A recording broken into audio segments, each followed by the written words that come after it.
cette capsule, nous verrons qu'il existe 3 cas possibles lorsque l'on résout des systèmes d'équations.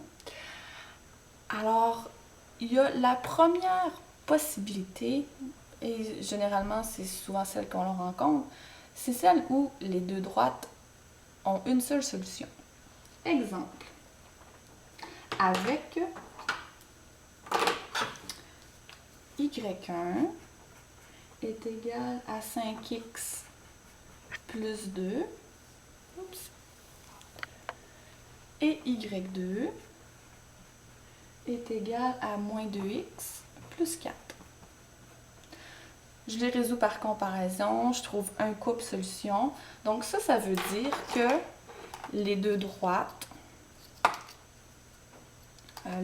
se coupent seulement qu'une fois sur un graphique. Alors ça va ressembler à ça comme ça. Alors les deux droites sont séquentes et se coupent qu'une fois. Alors ça c'est le cas de deux droites séquentes.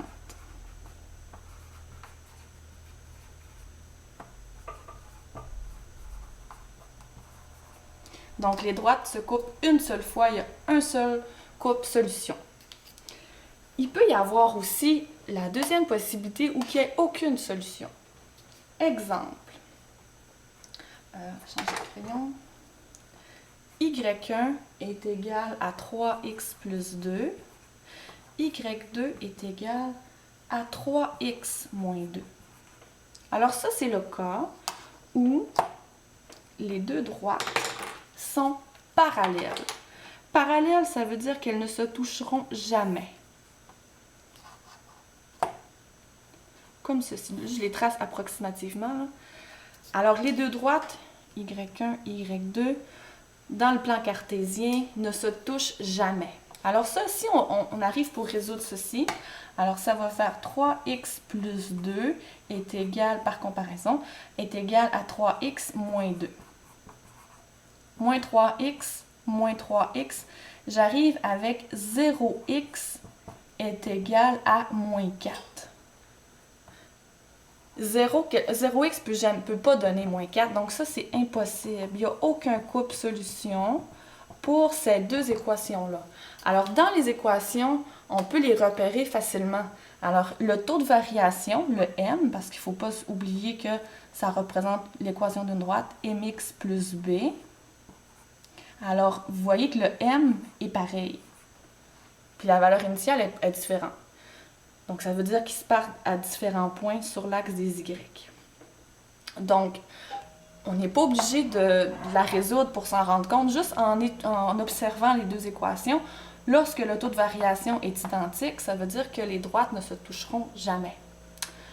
Un autre cas particulier, admettons que j'ai 2y est égal à 8x plus 4 pour mon y1 et mon y2 est égal à 4x plus 2. Alors, je dois faire ma comparaison pour vérifier combien il y a de solutions et quelles sont les solutions. Mais ici, j'ai 2y. Alors, je dois isoler mon y. Parce qu'à première vue, les droites ne sont pas pareilles. J'ai 8x plus 4 et 4x plus 2. Mais lorsque je divise ici par 2, alors y va me donner 4x plus 2. Alors vous voyez que les deux droites, les deux équations sont identiques. Alors graphiquement, alors c'est assez simple. Je vais avoir y1 et y2 superposés. Alors ça veut dire que chaque couple, chaque point, chaque coordonnée de la droite, finalement, c'est des solutions parce qu'ils sont communs.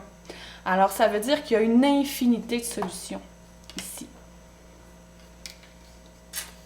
Voilà. Alors, les 3 cas possibles pour lorsque vous faites de la résolution de systèmes d'équations. Une seule solution. Alors, pour un petit résumé, là, une seule solution, donc les taux de variation sont différents. Donc, les deux droites sont séquentes et évidemment, deux droites ne peuvent se couper qu'une seule fois, alors il y a une seule solution. Aucune solution, les taux de variation sont identiques, valeurs initiales différentes. Et lorsque tout est pareil, alors là, on peut dire qu'il y a une infinité de solutions. Merci!